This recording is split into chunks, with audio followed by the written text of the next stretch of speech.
आज আমি আলুর হালুয়া দেখাচ্ছি। আলু নিয়েছি, ঘি নিয়েছি, কাজু কিশমিশ, দুটো ছোট এলাচ নিয়েছি, 2 চামচ গুঁড়ো দুধ, 1 কাপ গরুর দুধ নিয়ে কড়া। গ্যাসটা জ্বেলে দিলাম। এবারে কড়াই বসিয়ে দিচ্ছি। কড়াই বসিয়ে দিয়ে কড়াই গরম হয়ে গেছে। এবারে 2 চামচ আমি ঘি দিয়ে দিচ্ছি। কেউ যদি একটু বেশি ঘি খেতে চাও আর একটু ঘি দিতে পারো, আমি কম করেই দিয়েছি 2 চামচ ঘি। এবার আমি এতে ঘিটা একটু গরম হয়ে গেলে আমি দুটো ছোট এলাচ দানা আমি ওতে ফোড়ন দিয়ে দিচ্ছি।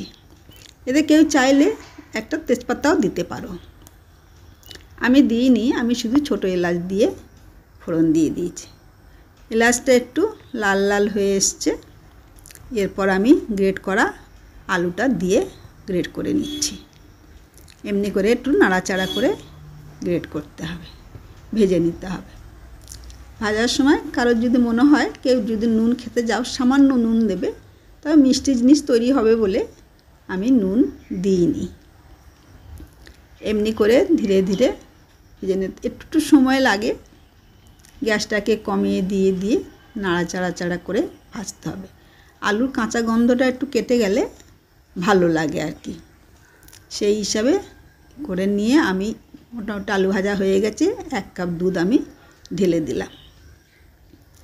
দুধটা দিয়ে ভালো করে আলুটাকে ভিজিয়ে দেওয়া, দিয়ে ওটা নাড়াচাড়া করতে করতে ওটা ফুটে উঠবে।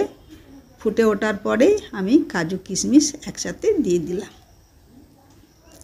দিয়ে ওটাকে সুন্দর করে একটু মাখো করতে হবে। মাখো করে কালারটা যদি আর কি লাল করতে চাও, একটু সামান্য আর কি চিনিটাকে একটু যদি ঘিয়ের উপরে দিয়ে দেওয়া যেত, কালার আসতো। কিন্তু আমি এমনি করে দিয়ে দিয়েছি, সাদার উপরে থাকবে।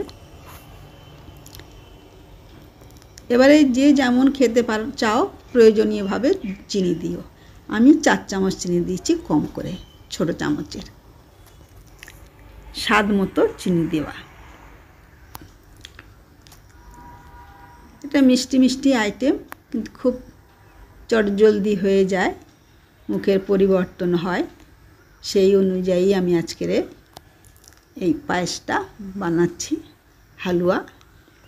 আমি যে মিড-মেড গুঁড়ো দুধটা নিয়েছিলাম, সেটাকে একটু জল দিয়ে গুলিয়ে ওতে দিয়ে দিলাম। দিয়ে এমনি করে নাড়াচাড়া করে খানিকক্ষণ ফুটিয়ে নেওয়ার পর এবার হয়ে আসছে প্রায়, আর বেশি সময় বাকি নেই। গ্যাসটাকে এবারে কমিয়ে দিয়ে এবারে বন্ধ করে দিয়া গ্যাস। আমার হালুয়া পুরো রেডি।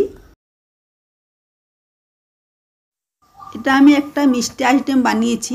অনেকে আলু সিদ্ধ করে আইটেমটা বানায়, আমি কিন্তু আলুটাকে গ্রেট করে ঘি দিয়ে ভেজে বানিয়েছি, তাতে স্বাদটা একটু বেশি ভালো লাগার জন্য। আমাদের খুবই ভালো লেগেছে, তোমরাও বানিয়ে দেখো, অবশ্যই ভালো লাগবে। আর বন্ধুদের কাছে শেয়ার করো।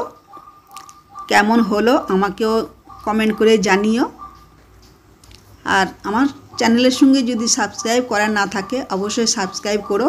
ভিডিওটা দেখার জন্য ধন্যবাদ।